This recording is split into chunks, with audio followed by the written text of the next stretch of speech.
देखिए, जैसे कहावत है, चोर मचाए शोर। यानी चोरी का मामला अगर देखा जाए तो आज अगर कुछ ऐसे असंवैधानिक वोट बने हुए हैं जो देश के नागरिक नहीं हैं, उनके वोट जो बनवा करके उसमें से काटने की बात आई है। हर आम नागरिक ये कहता है कि नहीं, जो देश में राष्ट्रीय, जो देश में हमारे नागरिक इस देश के हैं, उन्हीं के वोट रहने चाहिए, बाकी को नहीं रहने चाहिए। ये बात उनको ध्यान में नहीं आती कि वोट जो कट रहे हैं, वो जो असंवैधानिक वोट बने हैं वो कट रहे हैं। इसका विरोध क्यों कर रहे हैं? इसका विरोध ये कर रहे हैं कि वो वोट उनको काम आते थे। आज जब वोट कट जाएंगे तो कुल मिलाकर के दूसरे एंड पर नुकसान में वो रहने वाले हैं, इसलिए शोर मचा रहे हैं। और जब इसलिए शोर मचा रहे हैं, आरोप उल्टा लगा रहे हैं कि वोट चोरी हमने कर दी है। वोट तो चोरी उन्होंने की है। ऐसा यार, बिहार में के नाम पर 65 लाख वोट कर दिए। क्या लोकसभा चुनाव के दौरान ये नहीं देखा गया कि ये वोट फर्जी थे? देखिए, हर 20 साल के बाद एक निरीक्षण होता है। ये 2004 में पहले हुआ था, 4-5 में। उस समय 2003 की जो वोटर लिस्टें थी उसको एक पैमाना माना गया था कि ये वोटर लिस्ट अब ठीक है। उसके बाद 20 साल के बाद अब ये हुआ, ये रोज रोज नहीं होता, और इसके 20 साल बाद फिर भी होगा। तो आज भी हमने उस 2003 की वोटर लिस्ट को आधार मान करके, यानी जो चुनाव आयोग, हम तो क्या करेंगे, चुनाव आयोग के सिद्धांत है। चुनाव आयोग ने कहा कि जिनके वोटर या जिनके पूर्वजों के वोट 2003 की लिस्ट में हैं, उसको किसी को चेक करने की जरूरत नहीं है।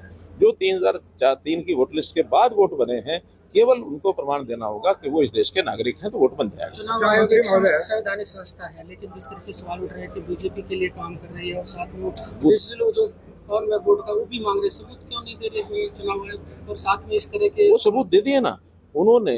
वो सारे जो नई वोटर लिस्टें हैं वो प्रकाशित कर दी, जिसमें से उनको पता लगा कि हाँ, इतने वोट कम हो गए हैं। ये सबूत ही है।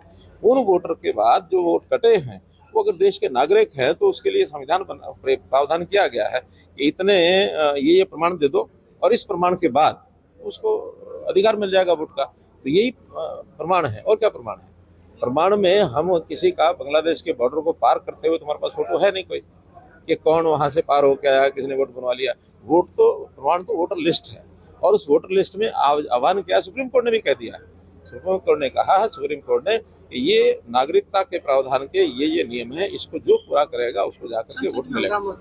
यही तो मैं कह रहा हूँ, चोर मचाए शोर, मैं वही कह रहा हूँ। उपराष्ट्रपति का चुनाव अभी लंबित है, अगर एनडीए आपको नामांकित कर दिया, देखिए, ये काम मेरा नहीं है, ये पार्टी का काम है, सरकार का काम है। अरे भाई, 13 साल बाद पहाड़ खोदा वो भी निकली चुहिया है। 13 साल बाद उन्होंने ये अध्यक्ष बनाए, उसके अंदर भी 2-4 दिन रुको, फिर देखते हैं क्या होता है। मैं कहता हूँ पार्टी का काम है, पार्टी जो कहेगी, सूचना मिलने के बाद सोचने का कारण नहीं।